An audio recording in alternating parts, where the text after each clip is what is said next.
नमस्कार दोस्तों। आज हम हल करेंगे एनटीपीसी की जो एग्जाम हुई थी 2 अप्रैल 2016 उसकी शिफ्ट 2 कॉल करेंगे दोस्तों। तो चलो दोस्तों स्टार्ट करते हैं। पहला क्वेश्चन है, एक 20 मीटर लंबी सीढ़ी एक खड़ी दीवार पर टिकी है। यह जमीन से 30 डिग्री का कोण बनाती है। सीढ़ी दीवार की कितनी ऊंचाई तक पहुंचेगी? देखो दोस्तों, इसी टाइप का प्रश्न हमने पिछले पेपर में हल करवाया था। अब इसको हल करते हैं। जैसे देखो, ये कोई दीवार है यहाँ पर और इस पर ये सीढ़ी लगी हुई है। ठीक है। अब प्रश्न में दिया है कि इस सीढ़ी की लंबाई 20 मीटर है, ये दे रखा है प्रश्न में, और ये जमीन के साथ जो कोण बना रही है वो बना रही है 30 डिग्री।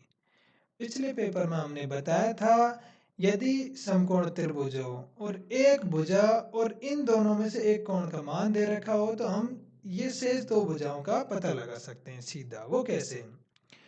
जैसे यदि ये कोण 30 डिग्री है, यहाँ पे 60 डिग्री होता तो 60 डिग्री में लंब आधार और कर्ण का जो अनुपात होता है वो होता है √3:1:2।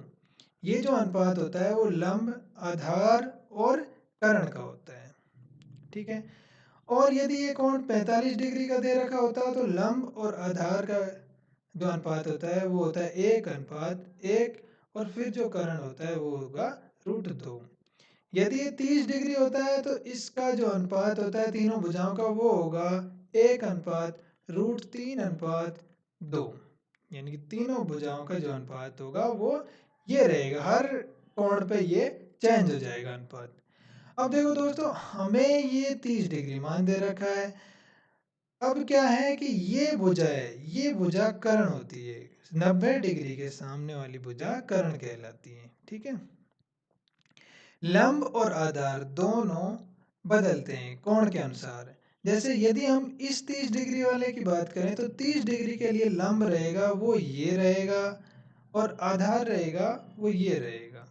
और यहाँ पे इस कोण की बात करें तो इस कोण के लिए लंब ये वाली भुजा हो जाएगी। यानी कि जिस कोण की हम बात करें तो उस कोण के सामने वाली भुजा उसके लिए लंब होगी। ठीक है। अब हमें 30 डिग्री का मान पता है तो 30 डिग्री में लंब आधार और कर्ण का जो अनुपात होता है वो होता है 1:√3:2। यानी कि ये वाली भुजा, लंब वाली भुजा 1 अनुपात रहेगी और आधार वाली भुजा √3 रहेगी और कर्ण वाली भुजा 2 रहेगी, यानी कि अनुपातों में। अब यहाँ पर प्रश्न में हमें इस भुजा का मान दे रखा है 20 मीटर, तो 2:20 मीटर हो गया। तो 1:20/2, 1:20/2 बराबर 10 मीटर। अब हमें कितने अनुपात ज्ञात करना है? यदि √3 अनुपात का मान ज्ञात करना होता है तो 10 गुणा में √3 कर देंगे। लेकिन ये पूछिए कि ऊंचाई पूछिए इस दीवार की, कि सीढ़ी है वो दीवार की कितनी ऊंचाई तक पहुंचेगी। तो सीढ़ी दीवार की यहाँ तक ही पहुंच रही है, तो यानी कि इस दीवार की ऊंचाई पूछी, यानी कि 1 अनुपात का मान हमसे पूछा गया है। तो 1 अनुपात का मान हमने बता दिया है कि 10 मीटर आ रहा है, तो हमारा उत्तर हो जाएगा 10 मीटर। ये जो अनुपात दे रखा है लंब आधार और कर्ण, यदि आपने अभी तक लिखा नहीं है तो इसे लिख लीजिएगा, ये बहुत काम की चीज है। ठीक है। अगला देखते हैं।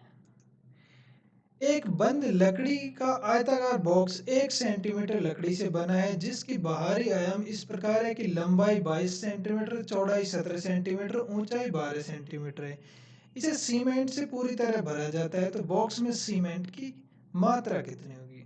देखो दोस्तों, आयताकार आयताकार और घनाभ एक होता है। जब भी हम आयतन की बात करते हैं यानी कि उसमें अंदर क्या क्या आ सकता है, तो आयतन की बात करते हैं तो आयतन ज्ञात करने के लिए लंबाई गुणा चौड़ाई गुणा ऊंचाई का सूत्र लगाते हैं।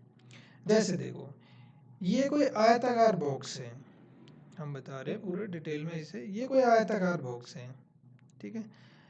इसकी ये जो मोटाई है ये प्रश्न में दे रखी है कि 1 सेंटीमीटर है सभी की बाहर से। ठीक है। यानी कि ये सब 1-1 सेंटीमीटर मोटा हो जाएगा। अब प्रश्न में दे रखा है कि इसकी देखो लंबाई 22 सेंटीमीटर है, चौड़ाई देखो यहाँ लिख लेते हैं, लंबाई 22 है, चौड़ाई दे रखी है वो है 17 और ऊंचाई दे रखी है वो 12 सेंटीमीटर। अब देखो दोस्तों, जब हम लंबाई की बात करेंगे यानी इस वाली भुजा की बात करेंगे, ये 22 सेंटीमीटर दे रखी है। तो देखो अंदर की माप जब निकालेंगे तो 1 सेंटीमीटर इधर से कम हो जाएगी और 1 सेंटीमीटर इधर से कम हो जाएगी, क्योंकि ये जो मोटाई है वो 1 सेंटीमीटर की है, तो एक इधर से कम हो जाएगी। तो इस वाले भाग की जो लंबाई आएगी वो आ जाएगी नई लंबाई 20 मीटर, 20 सेंटीमीटर। इसी टाइप से देखो, यदि हम चौड़ाई की बात करें इधर वाले भाग की, तो ये देखो चौड़ाई में भी एक एक सेंटीमीटर कम हो जाएगी, इधर से भी 1 सेंटीमीटर कम हो जाएगी, इधर से भी एक। उसी टाइप से ऊंचाई में भी 1 सेंटीमीटर दोनों साइड से एक एक कम हो जाएगी, तो ऊंचाई 10 हो जाएगी। अब देखो नई लंबाई 20 है, चौड़ाई 15 है और ऊंचाई 10 है, तो आयतन यानी कि इसमें क्या सीमेंट कितना भरा जा सकता है, इसका मतलब इसका आयतन पूछा है अंदर वाले भाग का। तो आयतन ज्ञात करने के लिए हम क्या करते हैं, लंबाई गुणा चौड़ाई गुणा ऊंचाई। तो इसका जब गुणनफल करा तो 15 दूना 30 और ये दो जीरो यानी कि 3000 घन सेंटीमीटर।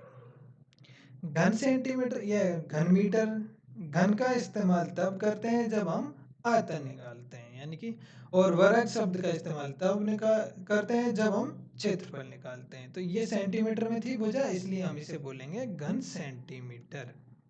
तो हमारा उत्तर हो जाएगा 3000 घन सेंटीमीटर। ठीक है दोस्तों, अगला देखते हैं। ये संख्या दे रखी है बहुत सारी और पूछा है कि बहुलक क्या है।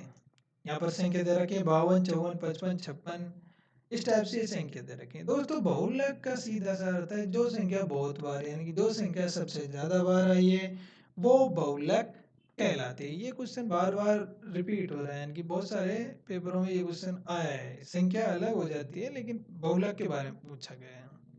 तो यहाँ पर देखो सबसे ज्यादा बार जो संख्या आ रही है वो है 55, 55, तो हमारा आंसर 55 हो जाएगा।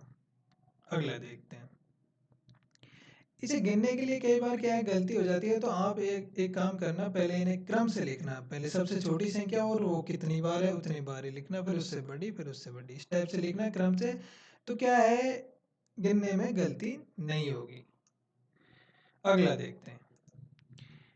यदि तीन संख्या 2:3:5 के अनुपात में है और उनके योग का दोगुना 100, तो तीनों में सबसे बड़ी संख्या का वर्ग क्या होगा।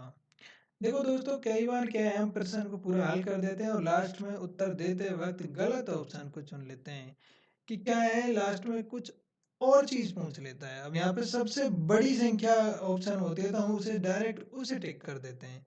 तो यहाँ पे पूछा बड़ी संख्या का वर्ग क्या है।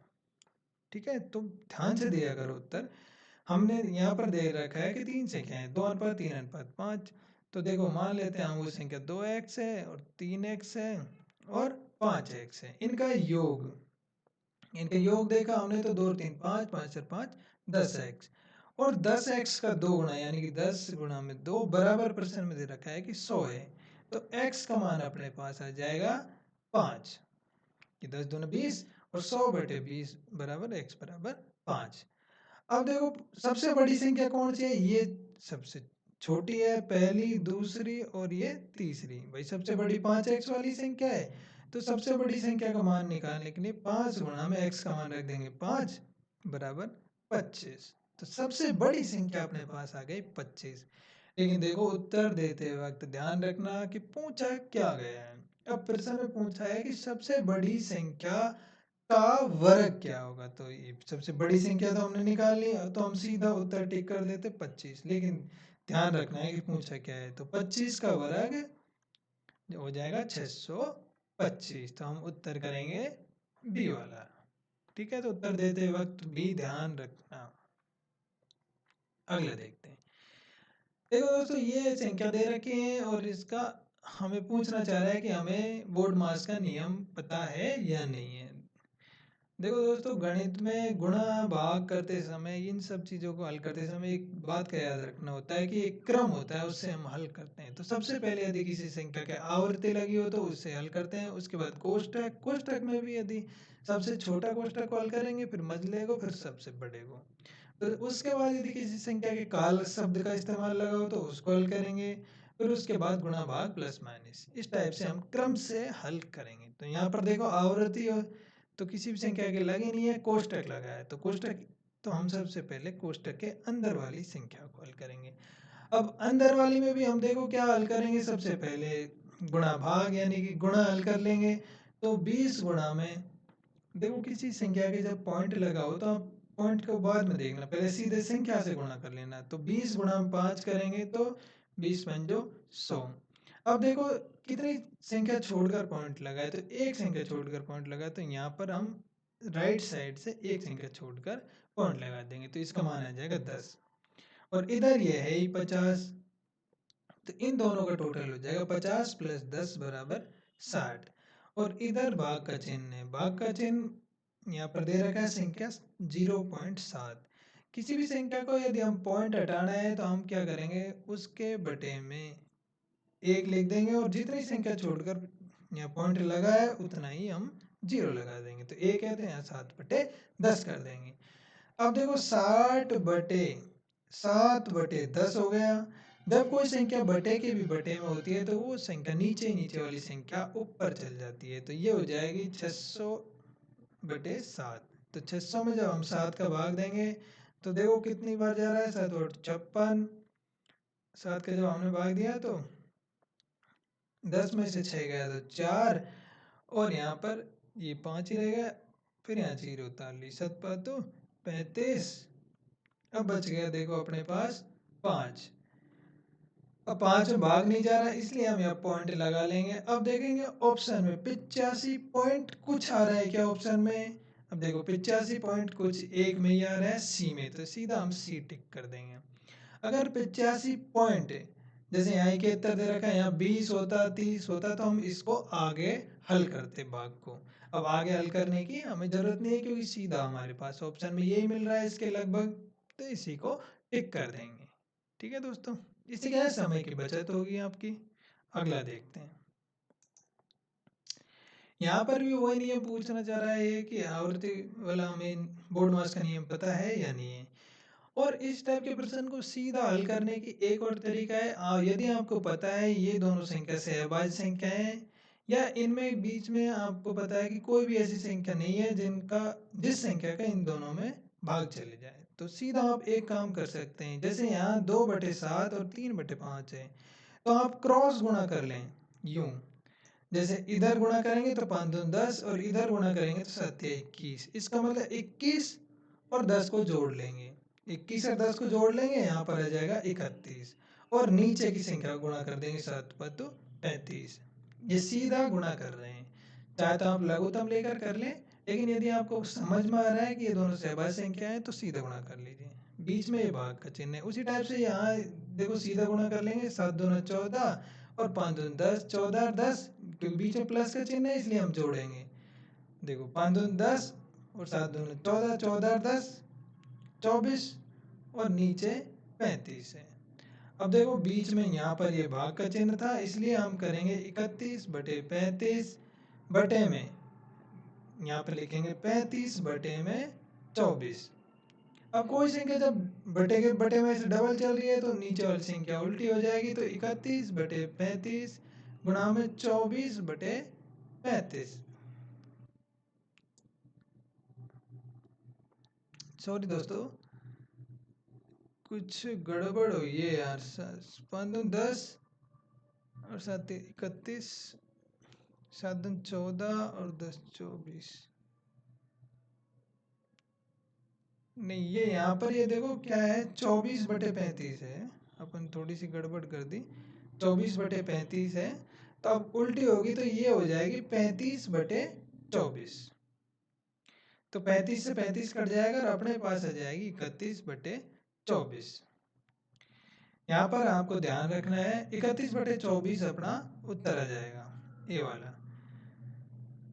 यहाँ पर ये चीज ध्यान रखने की, कोई भी संख्या बटे के भी बटे में हो तो वो उल्टी हो जाएगी। तो जैसे हमारे पास ये यहाँ पर है 31/35, तो हमने पहले 31/35 को लिख दिया। अब इसमें भी जब भाग दिया हमने 24/35 का, जब 24/35 का भाग दिया तो ये नीचे वाली संख्या उल्टी हो जाएगी, यानी कि 31/35 गुणा में 35/24। तो 35 से 35 कट जाएगा और अपने पास जो उत्तर आ जाएगा वो आ जाएगा 31/24। तो हमारा उत्तर ये हो जाएगा। चाहे तो सीधा गुणा करके देख लेना, चाहे आप लघुत्तम लेकर कर लेना, बात एक ही है। अगला देखते हैं। यहाँ पर संख्या दे रखी है 55, 53, 56, 59, 61 और 69 और 31 संख्याओं की माध्यिका ज्ञात कीजिए। देखो दोस्तों, माध्यिका का मतलब है कि जो बहुत सारी संख्या दे रखी हैं उन्हें आरोही या अवरोही क्रम में लिखेंगे, उसके बाद जो संख्या सबसे मध्य में आएगी उसे हम माध्यिका कहते हैं। जैसे यहाँ पर हम आरोही क्रम में लिखेंगे तो सबसे छोटी संख्या हमारे पास 31। 31 कितनी बार? एक बार। ये 31 से बड़ी संख्या जो है हमारे पास जस्ट बड़ी, वो है यहाँ पर 53। और 53 से बड़ी है 55, 55 से बड़ी है यहाँ पर 56, 56 के बाद 59, 59 के बाद 61 और 61 के बाद 69। ये देखेंगे कि जितनी संख्या ऊपर दे रखी है उतनी हमने लिख ली। क्या? तो ऊपर गिन लेंगे 3 और 3 6, एक 7 संख्या है, तो नीचे भी क्या 7 ही है, 3 और 4 7, 7 ही है। अब ये देखो, माध्यिका ज्ञात करने के लिए हम टोटल कितनी संख्या है यानी कि 7 है, तो 7 प्लस एक और जोड़ देंगे उसमें और 2 का भाग दे देंगे। जो संख्या आएगी यानी कि 8/2, यानी कि चौथे नंबर पर जो संख्या आएगी वो माध्यिका कहलाएगी। तो चौथे नंबर पर आ रही है 1 2 3 4 56 आ रही है, तो हमारी माध्यिका हो जाएगी 56। ठीक है दोस्त, अगला देखते हैं। एक निश्चित धनराशि एक निश्चित धनराशि पर साधारण ब्याज एक निश्चित ब्याज की दर से 2 वर्ष में 1200 रुपये हो जाता है। भाई कोई धनराशि है, वहां पे 2 वर्ष में 1200 रुपये हो रहा है साधारण ब्याज, और उसी धनराशि पर चक्रवृद्धि ब्याज साधारण ब्याज की दर से 2 साल में 1290, यानी कि मूलधन कोई एक ही है और समय भी 2 साल है, दर भी सेम है, लेकिन साधारण ब्याज की दर से तो होता है वो ब्याज 1200 रुपये और चक्रवृद्धि ब्याज की दर से होता है 1290 रुपये। अब यहाँ पर जो 1200 और 1290 का अंतर है, यानी कि इन दोनों में जो अंतर है 90 रुपये का, वो क्यों है? क्योंकि साधारण ब्याज में तो ब्याज पे ब्याज नहीं मिलता, जबकि चक्रवृद्धि ब्याज में ब्याज पर ब्याज मिलता है।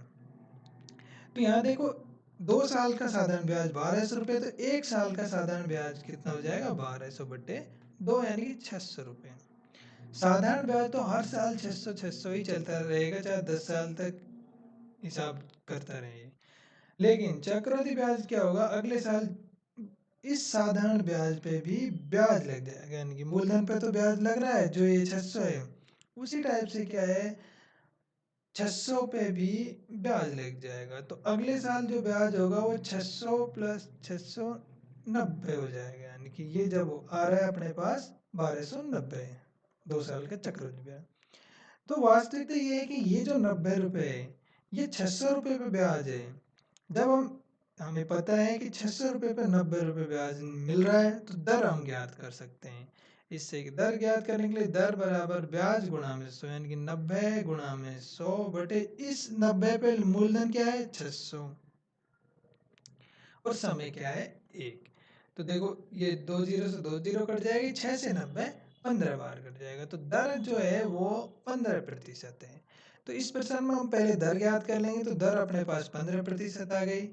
अब ये देखो हमें मूलधन पूछ रहा है, मूलधन पूछ रहा है, तो अब दर हमें पता लग गया तो मूलधन भी हम ज्ञात कर सकते हैं। देखो चाहे कहीं भी रख लो आप, तो हम जैसे यहाँ लिख रहे हैं कि साधारण ब्याज वाला सूत्र ही लगा लेते हैं, मूलधन बराबर ब्याज गुणा में 100।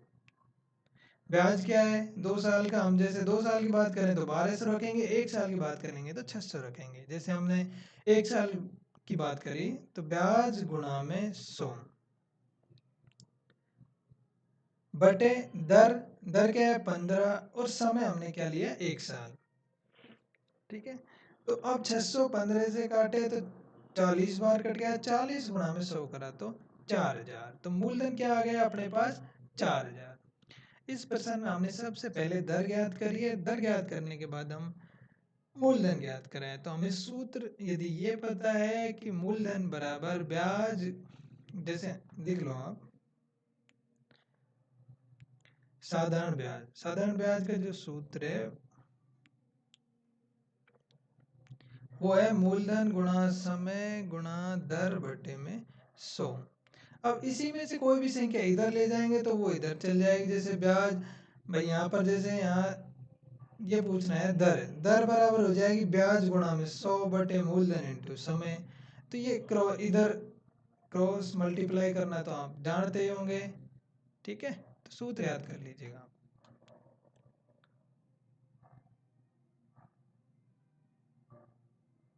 अगला देखते हैं। 6 साल पहले दो व्यक्ति पी और क्यू की आयु का अनुपात 3:2 था। 4 वर्ष बाद उनकी आयु का अनुपात 8:7 हो जाएगा। पी की आयु कितनी है? देखो दोस्तों, समय या आयु वाले प्रश्नों में आप एक काम करा करो कि स्थिति के अनुसार लिखा करो, कि यहाँ पर लिख लिया करो ताकि बाद में कंफ्यूज नहीं हो। 6 साल पहले, अब यहाँ पर 6 साल पहले उनकी उम्र क्या थी? 6 साल पहले पी और क्यू, इनकी आयु का अनुपात था 3:2। हमने मान लिया 3x और 2x। 6 साल पहले। अब वर्तमान की बात करेंगे तो वर्तमान में भाई 6 साल दोनों में बढ़ जाएगी, 3x प्लस 6 इसकी भी हो जाएगी और इसकी भी 2x प्लस 6 हो जाएगी। अब बात कर रहे हैं 4 साल बाद, यानी कि वर्तमान के भी 4 साल बाद। ये 4 साल बाद, 4 साल बाद ये जो उम्र है वर्तमान की 3x प्लस 6, इसमें भी 4 जुड़ जाएगा, यानी कि 3x प्लस 10 हो जाएगा। इसमें भी 4 जुड़ जाएगा तो ये 2x प्लस 10 हो जाएगा। अब ये कह रहे हैं कि ये जो 4 साल बाद की जो उम्र है उसका अनुपात 8:7 है। तो पी क्या है याद करें, ये जो अनुपात है इन दोनों का हम लिख लेंगे 3x प्लस 10 बटे 2x प्लस 10 बराबर है, प्रश्न में दे रखा है 8:7, यानी कि 8/7। जब हम इसको हल करेंगे तो देखो 7 से यूं क्रॉस गुणा करेंगे, 21x प्लस 70 बराबर 16x प्लस 80।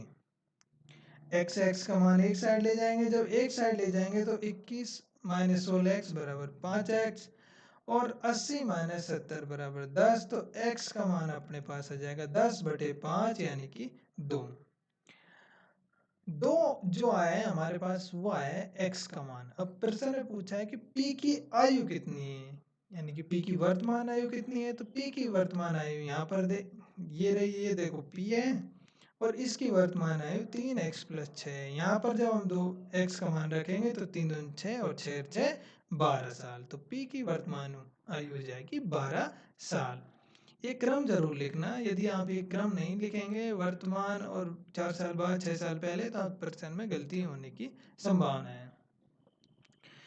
2 अंकों वाली संख्या का योग 9 है। जब अंकों के स्थान आपस में बदल दिए जाएं तो संख्या 45 से कम हो जाती है। बदली हुई संख्या ज्ञात कीजिए। देखो दोस्तों, अंकों वाली संख्या के बारे में हमने बार बार बताते हैं कि ऑप्शन से आप इसे करा करो। तो देखो 2 अंकों वाली संख्या के अंकों का योग 9 है। हम पहला ऑप्शन देखते हैं, 4 5 9, 7 2 9, 6 3 9, 2 7 9, यानी कि सभी ऑप्शन में ये पहली बात फिट हो रही है। अगली बात देखते हैं, जब अंकों के स्थान आपस में बदल दिए जाएं तो संख्या 45 कम हो जाती है। तो बदली हुई संख्या, यहाँ पर ये चीज और ध्यान रखो। दूसरी बात तो यह है कि 45 कम हो जाएगी, तो बदली हुई संख्या पूछ रहा है। तो देखो यहाँ पर जब 45 ये इसके अंक बदलेंगे तो 45 54 हो जाएगी। पहले ये 45 थी, अब ये 54 हो गई। क्या इन दोनों के बीच का अंतर 45 है? नहीं। ये पहले 72 थी, अब ये 27 हो गई। क्या इन दोनों के बीच का अंतर 45 है? घटा कर देख लेंगे, 12 में 7 गए 5 और यहाँ पर 6 में से 2 गए 4, अंतर 45 है इन दोनों के बीच का, बदली हुई संख्या का। तो अब प्रश्न ने पूछा है कि बदली हुई संख्या क्या थी। अगर प्रश्न ने पूछता कि वह संख्या क्या है तो हम सीधा उत्तर टेक देते 72।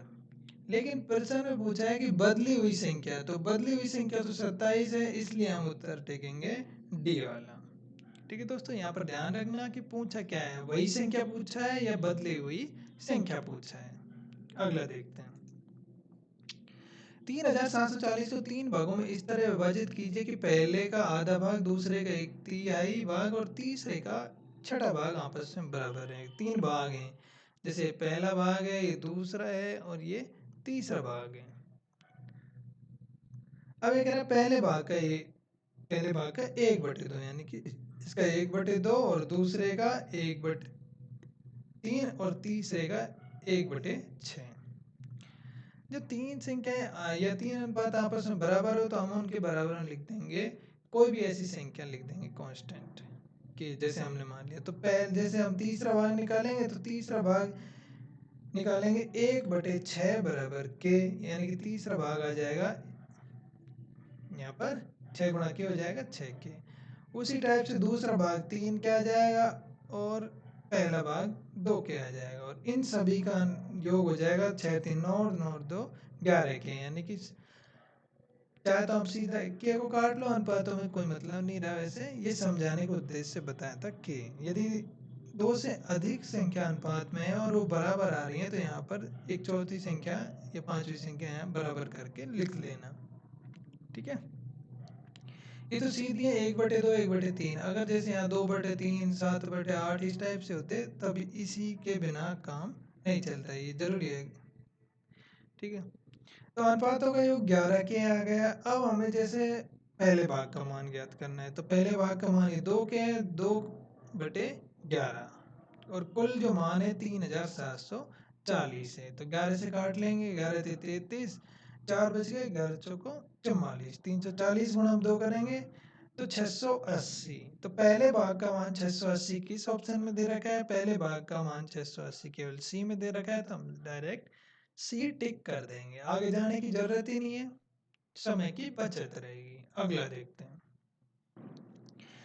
यदि R019 11 से विभाजित हो तो सबसे छोटी प्राकृतिक संख्या R का मान है। R के स्थान पर कोई अंक है, उस अंक का मान ये पूछना चाह रहा है। तो देखो दोस्तों, 11 से विभाजित होने का पता हमें होना चाहिए कि कब कोई संख्या 11 से विभाजित होती है। 11 से कोई संख्या तभी विभाजित होती है जब संख्या के सम तथा विषम स्थान पर स्थित अंकों का योग, दोनों को जोड़ लेंगे तो उनका या तो अंतर 0 या फिर 11 हो या 11 का गुणज हो तो वह संख्या 11 से विभाजित हो जाएगी। जैसे यहाँ पर सम स्थान है और विषम स्थान, तो हम पहले विषम स्थान पर देखेंगे तो विषम स्थान पर स्थित है R, यानी कि पहले पे और ये तीसरे पे, तो R+1। सम स्थान की बात करेंगे दूसरे स्थान और चौथे स्थान पर स्थित है 0+9। ठीक है, इसका योग R+1 आ गया और इसका योग 0+9 करेंगे तो इसका मान 9 ही आ जाएगा। ठीक है, अब ये देखो, या तो ये दोनों जो इनका दोनों का योग का अंतर 0, अब योग का अंतर 0 तभी आ सकता है जब ये दोनों बराबर हों। तो ऐसी स्थिति या यहाँ पर ऑप्शन में कोई ऐसा अंक है क्या जिसको हम रखने पर इन दोनों के योग का अंतर 0 आ जाएगा? तो ऐसा अंक 8 है। देखो 8+1 रखेंगे, यानी कि R के जगह पर यदि हम 8 रखेंगे तो ऊपर वाले का मान भी 9 हो जाएगा, नीचे का 9 है ही, तो इन दोनों का अंतर 0 है तो ये संख्या 11 से विभाजित हो जाएगी। तो हमारा उत्तर हो जाएगा डी। अगला देखते हैं, 15 मीटर तथा 20 मीटर के दो खंभे जमीन पर सीधे खड़े हैं, उनके बीच की दूरी 12 मीटर है, तो उनके सबसे ऊपरी छोरों के बीच की दूरी ज्ञात कीजिए। देखो दोस्तों, दो खंभे हैं, एक खंभा 15 मीटर का है, दूसरा खंभा इससे बड़ा है 20 मीटर है, और इनके बीच की दूरी, ये जो दूरी है ये 12 मीटर है। इस खंभे की लंबाई 15 है और इसकी 20 है। तो ये देखो दोस्तों, हम जब इसके सीध में काटेंगे तो यहाँ तक की लंबाई 15 हो जाएगी और ये शेष खंभे की लंबाई इस वाले की 5 हो जाएगी। अब ये पूछा है कि इन दोनों के छोर यानी कि ये वाले हिस्से की माप पूछिए। अब देखो, जब ये वाली भुजा 12 है तो ये वाली भुजा भी 12 रहेगी। ठीक है, और ये भुजा 5 है। अब ये समकोण त्रिभुज है, समकोण त्रिभुज में ये वाली भुजा कोण, ये कर्ण हो गई, तो कर्ण ज्ञात करने के लिए लंब स्क्वायर प्लस आधार स्क्वायर का वर्गमूल कर लेंगे। तो 12 का वर्ग 144 और 144 का प्लस 25, जब इन दोनों को जोड़ा तो 169, और 169 का जब वर्गमूल निकाला तो हमारे पास 13 आ गई। तो इस भुजा की जो माप आई है वो आ गई 13, तो इनके छोरों के बीच की दूरी होगी वो होगी 13, तो हमारा उत्तर 13 होगी। ये क्वेश्चन कई बार आ गया है, इस टाइप का भी, माप अलग अलग है लेकिन इस टाइप का कई बार आ चुका है। इसको ध्यान से देखना थोड़ा दोस्तों, ये थोड़ा मतलब आपको समझने में भी से दिक्कत हो सकती है। अच्छा क्वेश्चन है। एक त्रिभुज ए बी सी का क्षेत्रफल 63 वर्ग यूनिट है। दो समांतर रेखाएं डी ई एफ जी इस प्रकार खींची गई हैं कि यह ए बी तथा ए सी को 3 बराबर भागों में विभाजित करती हैं। तो चतुर्भुज डी ई एफ जी का क्षेत्रफल ज्ञात कीजिए। अच्छा क्वेश्चन है। दो देखो, ये त्रिभुज है, ये कोई त्रिभुज है ए बी सी। हमने मान ली ये वाली भुजा ए है और ये वाली भुजा बी है और ये है सी। अब प्रश्न में दिखाया है कि डी ई और ई एफ दो समांतर रेखा खींची गई हैं, यानी कि ये जैसे डी ई है और ये एफ जी है, ठीक है। ये समांतर रेखाएं खींची गई हैं कि इस टाइप से खींची गई हैं कि इनकी जो बीच की दूरी है ए बी तथा ए सी, यानी कि ये वाली दूरी है, ये 3 बराबर भागों में बढ़ जाएंगी। जैसे अगर इसकी लंबाई x मीटर है तो इसकी भी x मीटर हो जाएगी, इसकी भी x। और यदि जैसे इसकी y मीटर है तो इसकी भी y, इसकी भी y, इस टाइप से ये बराबर भागों में बढ़ जाएंगी। तो हम एक साइड ही मान लेते हैं, जैसे हमने x पे काम करेंगे, ठीक है। तो अब देखो दोस्तों, जब कोई समांतर रेखा किसी त्रिभुज के अंदर खींची जाती है तो जो त्रिभुज बनते हैं, अब जैसे ये जो पूरा त्रिभुज है ए बी सी, इसके अंदर जो त्रिभुज बनेंगे ए डी ई, ये वाला त्रिभुज ए डी ई और ये वाला त्रिभुज A F G, A F G, ये जो त्रिभुज बनेंगे ये तीनों त्रिभुज समरूप रहेंगे। जैसे त्रिभुज ए बी सी और त्रिभुज ए डी ई और त्रिभुज ए एफ जी, ये तीनों त्रिभुज समरूप हैं। जब कोई त्रिभुज समरूप हो तो उनकी भुजाओं का जो अनुपात होता है वो समान होता है, ठीक है, याद रख लो। पहली बात ये, जब कोई त्रिभुज समरूप हो तो उनकी भुजाओं का जो अनुपात होगा वो समान होगा। दूसरी बात, जब कोई त्रिभुज समरूप हो तो उनके भुजाओं के वर्गों का अनुपात बराबर उनके क्षेत्रफलों का अनुपात होगा, ठीक है। दोनों बातें याद रखना, ठीक है। अब प्रश्न में हमें दिया है कि ए बी सी यानी कि पूरे त्रिभुज का क्षेत्रफल दे रखा है, ए बी सी का क्षेत्रफल है जो दे रखा है 63 वर्ग यूनिट, ये चीज दे रखी है। अब देखो यहाँ पर देखो, त्रिभुज ए बी सी समरूप है त्रिभुज A D A F G दोनों के। तो हम देखो पहले चाहे तो हम ए डी ई पर काम कर लेंगे, चाहे ए एफ जी पे कोई से पे भी कर लो, दोनों का क्षेत्रफल अपने को निकालना पड़ेगा। तो जैसे ए डी ई पर काम करते हैं, ये वाली भुजा पर ए डी ई पे, ठीक है। तो ए डी ई समरूप है त्रिभुज ए बी सी, समरूप है ए डी के, समरूप है ए डी ई।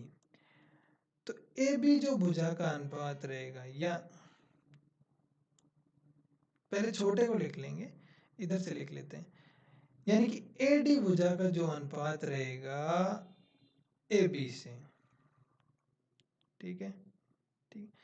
अब हम क्षेत्रफल की जो बात हो रही है, तो ए डी के वर्ग का, ए डी की भुजा के वर्ग का और ए बी भुजा के वर्ग का जो अनुपात होगा वही इनके क्षेत्रफलों का अनुपात होगा। अब ए डी वाले यानी कि इस त्रिभुज का क्षेत्रफल तो हमें पता नहीं है, पूरे त्रिभुज का क्षेत्रफल हमें पता है 63, हमने मान लिया इसका क्षेत्रफल हमें कुछ भी पता नहीं है, क्यों मान लिया, ठीक है। अब देखो, ए डी की लंबाई हमें पता है एक्स, एक्स है, तो एक्स स्क्वायर बटे ए बी की लंबाई देखो क्या हो जाएगी, x plus x plus x, यानी कि 3x, तो 3x का वर्ग हो जाएगा 9x स्क्वायर। चाहे तो आप इसे x मान लो या एक एक मान लेना, कोई भी, जैसे मान लेना ए डी बराबर 1, टी एफ बराबर 1, एफ बी बराबर 1, तो ए बी बराबर पूरी भुजा 3 हो जाएगी। तो एक्स स्क्वायर से एक्स स्क्वायर कट गया, ये अपने पास बच गया 1:9। अब इधर देखो क्षेत्रफल का जो अनुपात है वो अनुपात है क्यों अनुपात 63, क्यों हमने माना है ए डी का क्षेत्रफल। तो क्यों बराबर, यानी कि क्यों बराबर अपने पास आ जाएगा 7 वर्ग यूनिट, यानी कि इस वाले त्रिभुज ए डी ई का क्षेत्रफल आ जाएगा 7 वर्ग यूनिट। ठीक है। अब उसी टाइप से हम ए एफ जी का ए एफ जी, ये ध्यान रखना है, ए एफ जी इसका क्षेत्रफल निकालेंगे। तो देखो ए एफ जी में ए एफ भुजा की लंबाई है वो है ए से एफ 2x और ए बी की 3x है। तो और क्षेत्रफल होगा यानी कि इसका क्षेत्रफल हमने मान लिया पी है, क्योंकि ए एफ सी का तो हमें पता नहीं है, ए बी सी का पता है, तो ए बी सी का हमने 63 मान लिया, दे रखा है। तो अब इसका वर्ग करेंगे तो अपने पास वर्ग में आ जाएगा 4x² बटे 9x²। तो 4x² से x² कट जाएगा, 4/9 बच जाएगा, तो 4 का अनुपात आ जाएगा अपने पास 28। तो यानी कि त्रिभुज ए डी ई का क्षेत्रफल तो अपने पास है 7, और त्रिभुज ए एफ जी का जो क्षेत्रफल आ जाएगा वो आ जाएगा अपने पास 28। अब हमें पता है, देखो ये वाला भाग ज्ञात करना है हमें, ये वाला भाग हमें ज्ञात करना है क्षेत्रफल। जब हमें पता है यहाँ से यहाँ तक का पता है और यहाँ से यहाँ तक का पता है, तो ये पूरे त्रिभुज ए एफ जी में से ए डी ई का घटा देंगे, यानी कि 28 में से जब हम 7 घटा देंगे तो ये वाला भाग बच जाएगा। तो इसका क्षेत्रफल आ जाएगा 21 वर्ग यूनिट। ठीक है दोस्तों, अगला देखते हैं। ये थोड़ा मतलब आपको समझने में दिक्कत हो सकती है इस क्वेश्चन को, लेकिन रिपीट करके देखना समझ में आ जाएगा। कुछ चित्र बना के देखना अपने रफ में। अगला देखते हैं, एक मेज को 10% लाभ पर बेचा गया, यदि इसके क्रयमूल्य 5% कम कर दिया जाए तो यह 7 रुपये अधिक में बिकता है, तो लाभ 20% होता है। मेज का क्रयमूल्य क्या था? देखो दोस्तों, इस टाइप के प्रश्न में आप मान लिया करो जैसे 7 रुपये अधिक में बिकता है, 5 रुपये कम में बिकता है, या जो भी है अधिक या कम, यहाँ जैसे अलग अलग लाभ बता रहे हैं यहाँ पे। तो इसमें आप एक काम कर लेते हैं कि जैसे हमने शुरुआत में मान लेते हैं क्रयमूल्य 100 रुपये था पहले, ठीक है। अब 10% लाभ पर बेच रहा है तो वो विक्रय मूल्य क्या हो जाएगा उस टाइम 110, भाई 100 का 110, 10% करेंगे तो 100 गुणा में 110 बटे 100, 100 से 100 कट जाएगा, 110 आ जाएगा। ठीक है, सॉरी 110 हो जाएगा। अब ये प्रश्न में कह रहा है कि यदि इसका क्रयमूल्य 5% कम कर दिया जाए, तो हमने माना था 100 रुपये हो रहा था पहले, अब जो नया क्रयमूल्य है वो 5% कम कर दिया तो इसका हो जाएगा 95। ठीक है, अब यदि इसे 20% लाभ पर बेचेगा तो 95 का 120 विक्रय मूल्य देखेंगे, 95 का 120, तो 19 बटे 19 5 से काटेंगे तो 19 बार कट जाएगा, और ये 20 से 20 बार कट जाएगा, 100 0 से 0, और ये 6 बार कट जाएगा, तो 19 गुणा में 6 114 रुपये। तो जो नया विक्रय मूल्य होगा वो 95 का 120% यानी कि 114 रुपये प्रश्न के अनुसार ही चल रहे हैं हम। अब देखो प्रश्न में जो एक बात दे रखी है कि ये 7 रुपये अधिक में बिकेगा, भाई अगर वो 5% कम में खरीदता और 20% लाभ में बेचता, तो वो कह रहा है कि पहले जो जितने रुपए में बिक रही थी उससे 7 रुपये ज़्यादा में बिकेगी चीज़, लेकिन अपने अनुसार तो पहले 110 में बिक रही थी, अब 114 में बिक रही है, यानी कि 4 रुपये ज़्यादा में बिक रही है। तो हमारा 4 रुपया, यानी कि हमारे 4 रुपये बराबर हैं प्रश्न के 7 रुपये। तो हमारा हमारा 1 रुपया बराबर होगा प्रश्न का 7/4 रुपये। ठीक है, अब देखो हमारा क्रय मूल्य 100 रुपये है, तो क्रय मूल्य ज्ञात करने के लिए क्या करेंगे, गुणा में 7/4 गुणा में 100 रुपये। हमारे क्रय मूल्य वास्तविक क्या है, इसलिए गुणा में 100 कर देंगे, तो 4 से 25 बार कट गया, और 25 गुणा में 7 करेंगे तो 175। यहाँ ध्यान रखने वाली बात यह है कि दोनों कंडीशनों को आप लिख लेना, पहले शुरुआत के क्रय मूल्य और शुरुआत का विक्रय मूल्य, फिर नया क्रय मूल्य और नया विक्रय मूल्य।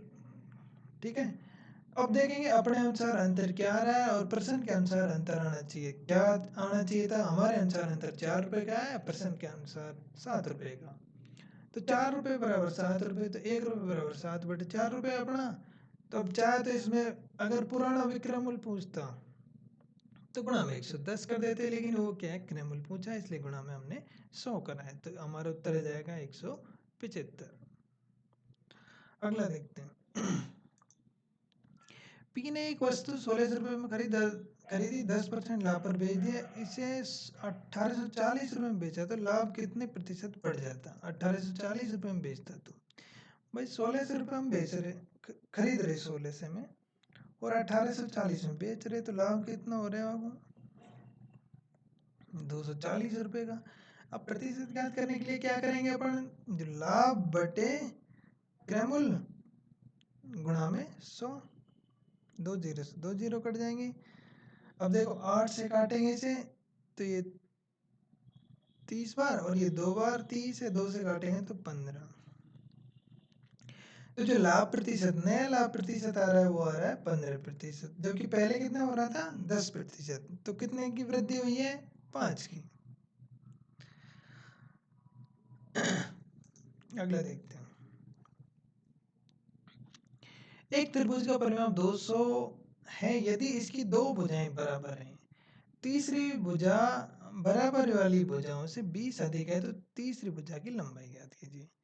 तीसरी भुजा की लंबाई प्रश्न में दे रखा है कोई त्रिभुज है, जैसे हमने मान लिया ये कोई त्रिभुज है ए बी और सी, ठीक है। अब ये कह रहा है कि दो भुजा बराबर है, हमने मान ली ये दोनों भुजा बराबर है, और तीसरी भुजा इन दोनों वाली भुजाओं से 20 अधिक है, तो हमने मान लिया इन दोनों की लंबाई x मीटर है, तो तीसरी भुजा की लंबाई x प्लस 20 मीटर है। प्रश्न में दे रखा है कि त्रिभुज का परिमाप, परिमाप का मतलब होता है सभी भुजाओं का योग, यानी कि x plus x plus x plus 20 बराबर दे रखा है 200।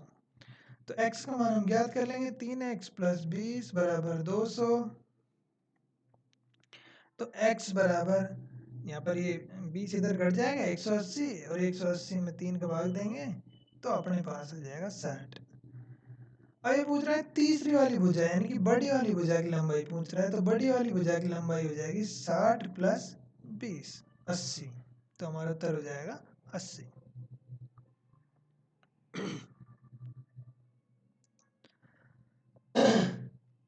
सॉरी। दो संख्याओं का महत्तम समाप्त तथा लघुत्तम समाप्त एलसीएम और एचसीएफ 3 तथा 2730 है, यदि एक संख्या 78 है तो दूसरी संख्या ज्ञात कीजिए। देखो दोस्तों, इसका सूत्र है सीधा सा, प्रथम संख्या गुणा द्वितीय संख्या बराबर एलसीएम गुणा एचसीएफ, यानी कि लघुत्तम समाप्त गुणा महत्तम समाप्त। हमें प्रश्न में दे रखा है एक संख्या दे रखी है 78, दूसरी हमें ज्ञात करनी है, यानी कि द्वितीय ज्ञात करनी है। एलसीएम अपने को दे रखा है 3, एलसीएम नहीं एचसीएफ, एचसीएफ दे रखा है 3 और एलसीएम दे रखा है 2730। अब देखो काट लेते हैं इसे, 3 से 78 काटे 26 बार, और 26 से जब ये काटा 2730, तो 26 से कम 26, और 26 पंजे 100, यानी कि 26 से हम 13 में भाग ना जाना, और 26 पंजे 130, तो द्वितीय संख्या जो आई है अपने पास वो आ गई 105। सूत्र याद कर लेना, ये प्रथम संख्या गुणा द्वितीय संख्या बराबर एलसीएम गुणा एचसीएफ। अगला देखते, पी क्यू तथा आर मिलकर एक खेत की फसल को 6 दिनों में काट रहे हैं, यदि पी अकेला, तीनों मिलकर 6 दिनों में काट रहे हैं, यदि पी अकेला 10 दिन में काट रहे हैं और क्यू अकेला 24 दिनों में काटे, तो आर कितने दिन में काटे हुए पूछा है प्रश्न में। देखो दोस्तों, जब हमें पता है तीनों मिलकर 6 दिन में काटे हैं और पी और क्यू का अलग अलग पता है, तो हम तीनों के काम में से पी और क्यू का काम हटा देंगे, घटा देंगे, तो तीसरे का काम ही तो बचेगा। जैसे पी क्यू आर में से हम यदि पी और क्यू का घटा देंगे तो आर ही बचेगा, और आर का प्रश्न में पूछा है। पी 6 दिन में कर, पी क्यू आर 6 दिन में कर रहे हैं, यानी कि ये तीनों मिलकर पी क्यू प्लस आर कर रहे हैं 6 दिन में। पी कर रहा है 10 दिन में और क्यू कर रहा है 24 दिन में। अब तीनों के काम में से हम दोनों का काम घटा देंगे तो तीसरे वाले का बचेगा, तो इसका एक दिन काम 1/6 है, और इसमें से यदि हम 1/p यानी कि 10 घटा देंगे और 1/24 घटा देंगे। अब देखो लघुत्तम आ गया 120, तो ये 20 बच गया। ध्यान रखना ये दोनों का काम हम घटा रहे हैं, चाहे तो ऐसे जोड़ के घटा लें, चाहे अलग अलग इन दोनों के माइनस लगा लें। ठीक है, दोनों का घटा रहे हैं, ये ध्यान रखना बस। अब माइनस ये देखो 10 का 120 में 12 बार गया, उसी टाइप से 24 का 120 में 5 बार गया, तो ये माइनस माइनस वाले 17 हो गए और प्लस का 20 हो गया, तो 20 माइनस 17 यानी कि 3 बच गए, 3/120। ये जो काम आया है ये एक दिन का है। यदि हम कुल काम की बात करते हैं कितने दिनों में, तो ये उल्टा हो जाता है, यानी कि 120/3 दिन, यानी कि कुल काम जो करेगा आर वो करेगा 40 दिनों में। तो हमारा उत्तर क्या आ जाएगा, 40 दिनों में। अगला देखते हैं दोस्तों, 5 पैसे और 10 पैसे के कुल 90 सिक्के हैं। सभी सिक्कों का मूल्य 7 रुपए है, तो इसमें 5 पैसे के कितने सिक्के हैं। सिक्के वाले प्रश्नों में आप ये देखा करो कि सिक्का जो दे रखा है वो कितने के हैं। अब हमें 5 पैसे के सिक्के हैं, उन्हें रुपए बनाना है, तो एक जो रुपया होता है उसमें 100 पैसे होते हैं। तो 100 पैसे का क्या करेंगे हम, जितने भी पैसे हैं यानी कि जो भी दे रखा है, अगर यहाँ जैसे 50 पैसे दे रखा होता है या 40, जितने पैसे दे रखा होता है उसे रुपए बनाने के लिए, जैसे 5 पैसे को रुपए बनाएंगे हम, तो 5/100 कर देंगे, यानी कि 1/20 रुपये। 5 पैसे की बात करें तो उसे हम बोल सकते हैं 1/20 रुपये। उसी टाइप से 10 पैसे को यदि हम रुपए बनाएंगे तो 10/100 यानी कि 1/10 रुपये। अब देखो इन दोनों की कुल संख्या 90 है और उनका मान 7 रुपये है। तो देखो दोस्तों यहाँ पर क्या है कि कुल संख्या 90 है और पूछा है 5 पैसों की सिक्का, तो जिसकी पूछा है उसी का मान मान लेंगे, कि मान लेते हैं 5 पैसों की सिक्कों की संख्या x है।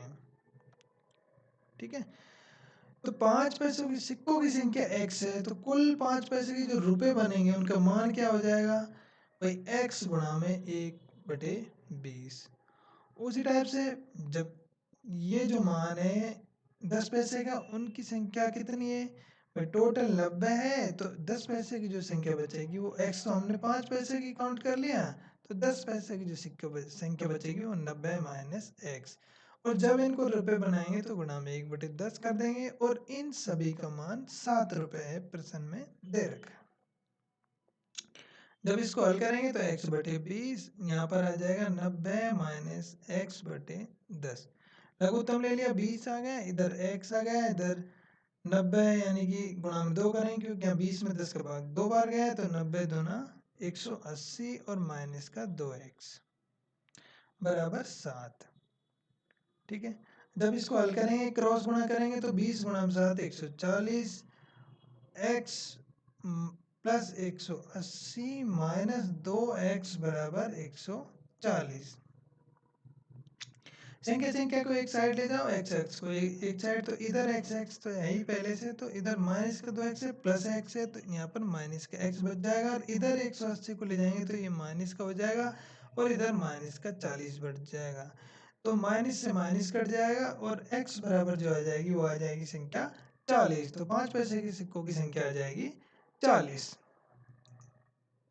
अगला देखते हैं, 15, 25 तथा 29 का लघुत्तम समाप्ति ज्ञात कीजिए। देखो दोस्तों 15 और 25 का जो दोनों का लघुत्तम है वो 29, इन तीनों में से यानी कि 29 का कोई भी टुकड़ा नहीं है, ये अभाज्य संख्या है, इसलिए 15 और 25 का देखो 75 है, और 75 गुणा में 29 करेंगे तो इनका लघुत्तम 2175 आ जाएगा। अगला देखते हैं, एक दुकानदार एक वस्तु पर 320 रुपए अंकित करता है, यदि 10% छूट देने के बाद भी उसे 20% लाभ होता है तो उस वस्तु का क्रय मूल्य ज्ञात कीजिए। देखो दोस्तों ये पिछले पेपर में हमने इसके सूत्र लिखा है कि इस टाइप का प्रश्न हो, जैसे अंकित मूल्य पूछा है, तो अंकित मूल्य बराबर क्रय मूल्य गुणा में 100 प्लस लाभ बटे 100 माइनस छूट। ये सूत्र लगा देंगे। और यदि क्रयमूल्य पूछा है तो क्रयमूल्य ज्ञात करने के लिए क्या करेंगे, अंकित मूल्य गुणा में, ये उल्टा हो जाता है ये वाला पार्ट, गुणा में 100 माइनस छूट बटे 100 प्लस लाभ। अब यहाँ पर प्रश्न में क्या पूछा है, क्रयमूल्य, तो क्रयमूल्य ज्ञात करना है, ये दोनों सूत्र आप लिख सकते हो। तो क्रयमूल्य ज्ञात करने के लिए क्या करेंगे, अंकित मूल्य प्रश्न में दे रखा है 320 गुणा में 100 माइनस छूट यानी कि 10% छूट है तो 100 माइनस 10 यानी कि 90 बटे 100 प्लस लाभ यानी कि 20% दे रखा है 120। जब इसे हल करेंगे तो 3/4 और 4 से ये कटेगा 80 बार और 80 गुणा में 3 करेंगे तो 240। तो अपने पास जो क्रयमूल्य आ जाएगा वो आ जाएगा 240 रुपये। अगला देखते हैं, एक नाव की गति धारा के विपरीत दिशा में 40 किलोमीटर प्रति घंटा तथा स्थिर जल में 55 किलोमीटर प्रति घंटा है, तो नाव की गति नदी की धारा की दिशा में क्या होगी। देखो दोस्तों, इस टाइप का भी प्रश्न पिछले पेपर में आया था। तो ये जैसे कोई ये नदी बह रही है इधर और ये नाव है मान लो, तो जब ये नाव इधर बहेगी तो नाव प्लस नदी दोनों की गति जुड़ जाएगी, और यदि ये नाव इधर बहेगी तो नाव में से नदी की गति घट जाएगी। ठीक है, अब यहाँ देखो, यहाँ पर दे रखा है प्रश्न में कि ये एक नाव की गति है वो 40 किलोमीटर प्रति घंटा है, और स्थिर जल में विपरीत दिशा में ये जो गति है विपरीत दिशा में 40 किलोमीटर प्रति घंटा है, और स्थिर जल में ये जो चाल है नाव की वो है 55। यहाँ लिख लेते हैं, चाहे विपरीत में है 40 किलोमीटर प्रति घंटा और स्थिर में है वो है 55 किलोमीटर घंटा।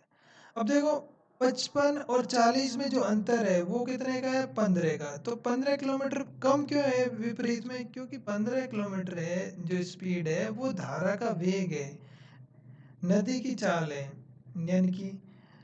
तो जब धारा का वेग 15 है तो जब नाव विपरीत में जाएगी तो 15 किलोमीटर की स्पीड कम हो जाएगी और दिशा में जाएगी यानी कि इधर नदी की दिशा में ही बहेगी तो 15 किलोमीटर बढ़ जाएगी। नाव की जो सामान्य जल में चाल है, यदि वो धारा की दिशा में जा रही है तो जितनी धारा की चाल है वो नाव की चाल में जुड़ जाएगी, और यदि विपरीत में जा रही है तो नाव की चाल में से धारा की चाल घट जाएगी। तो ये देखो स्थिर में यहाँ पर कितनी घटी है, 15 की घटी है। और यदि ये दिशा में जाती है जिधर नाव बहती है उधर ही नदी बह रही है तो 15 किलोमीटर जुड़ जाएगी यानी कि 55 प्लस 15 ये हो जाएगी दिशा में 70 किलोमीटर प्रति घंटा। तो हमारा उत्तर हो जाएगा 70। पिछले पेपर में और इसको लेंथी बताया, वहां से आप देख सकते हैं यदि समझ नहीं आया तो। पी अपनी यात्रा का पहला भाग 40 किलोमीटर प्रति घंटा से और शेष भाग 50 किलोमीटर प्रति घंटा से, तो औसत चाल क्या होगी।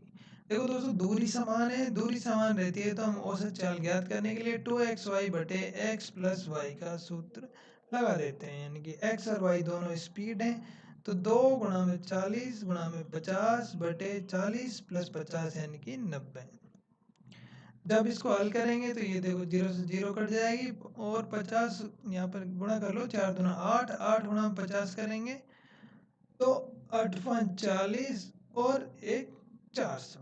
अब 400 में 9 का भाग देंगे, जब 400 में 9 का भाग देंगे तो 9 चौको 36, फिर 4 आ गया, फिर 9 चौको 36,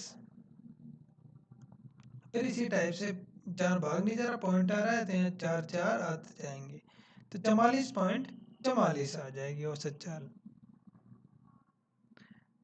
अगला देखते हैं,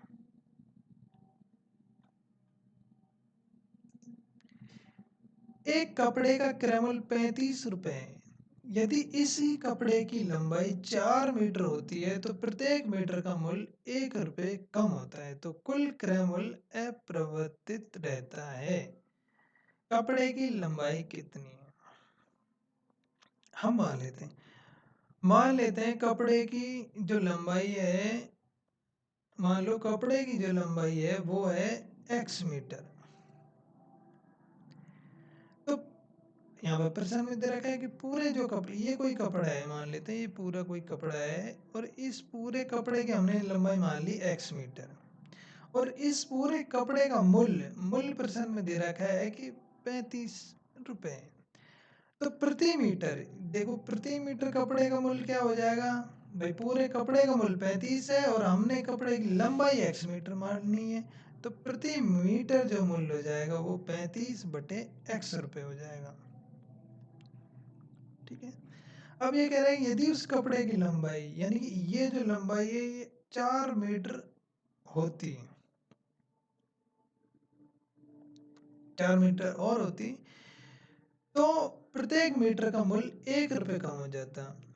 अब जैसे भाई पहले जो कपड़े का मूल्य था पूरा टोटल 35 रुपये रहेगा मूल्य, तो लेकिन प्रति मीटर यानी कि कपड़े की जो लंबाई है वो 4 मीटर और बढ़ जाएगी, यानी कि x प्लस 4 मीटर होगी। तो अब ये जो कुल मूल्य आया प्रति मीटर, ये 1 रुपये कम है पहले वाले से। ठीक है। अब चाहे तो आप देखो यहाँ पर x हमने कपड़े की लंबाई मानी है, चाहे तो इसे ऑप्शन में रखकर कर सकते हो। ठीक है, चाहे तो ऑप्शन में रख के कर लो, चाहे हल कर लो। चलो हल कर लेते हैं। हमने देखा ये लघुत्तम ले लिया x और x प्लस 4। ठीक है, तो ये देखो 35, इधर तो ये हल करेंगे तो 35x और 35 गुणा में 4 करेंगे तो 140। इधर जो माइनस में लेंगे तो माइनस का 35x। अब 35x कट जाएगा, अपने पास यहाँ पर बच जाएगा, ये इसको गुणा करेंगे तो एक्स स्क्वायर प्लस 4x बराबर 140। अब देखो चाहे तो हम यहाँ पर x का मान रख कर देख लो, तब भी अगर पता लग जाए तो। अगर इस गुणनखंड को हल करना आता है तो बहुत ही अच्छी बात है, अगर नहीं भी आता तो यहाँ पर x का मान है, x ही माना है हमने कपड़े की लंबाई, यानी कि ऑप्शन से रखकर देख लो। ऑप्शन ए ऑप्शन रखा तो 100 प्लस 40 140 के बराबर आ रहा है। यदि बराबर आ रहा है तो ये उत्तर हो जाएगा। ठीक है, यही आ रहा है। अब फिर हल करके देखते हैं। इसको जब गुणनखंड को हम हल करते हैं तो x square plus 4x minus इधर ले आएंगे 140 बराबर 0। जब इसको हल करते हैं तो अपने दिमाग में सोच लेते हैं कि इन दोनों का गुणनफल कितना आ रहा है। इन दोनों गुणनफल 140 एक्स स्क्वायर आ रहा है। तो हम इस बीच वाली संख्या का ऐसा टुकड़ा करते हैं कि जोड़ने या घटाने पर यही मान रहे और गुणा करने पर ये दोनों का गुणनफल के बराबर आ जाए। तो एक्स स्क्वायर ये संख्या हम सेम लिख देंगे, इसका ही करेंगे टुकड़ा।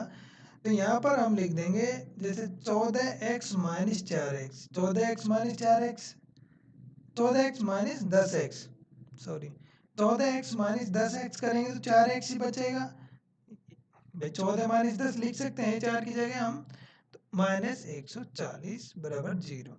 तो x कॉमन ले लिया, x प्लस 14 आ गया यहाँ पर, और यहाँ पर भी हमने 10 कॉमन ले लिया, यहाँ पर भी हमने माइनस का 10 कॉमन ले लिया। अब देखो यहाँ पर x बच गया, यहाँ पर भी x प्लस 14 आ गया। जब इसका हमारे पास दो टुकड़े हैं, एक तो है x माइनस 10 और एक आया x प्लस 14। अब देखो कोई भी लंबाई है वो नेगेटिव में तो हो ही नहीं सकती, इसलिए देखो x माइनस 10 बराबर 0 रखेंगे तो x का मान 10 आ जाएगा। तो ये लंबाई हमारे है। अगर x माइनस 14 रखेंगे, x प्लस 14 बराबर 0 रखेंगे तो x की लंबाई माइनस 14 आ जाएगी। तो क्या है, लंबाई कभी नेगेटिव नहीं हो सकती, इसलिए x बराबर 10 आ जाएगा। तो हमारा उत्तर ए हो जाएगा। ठीक है दोस्तों।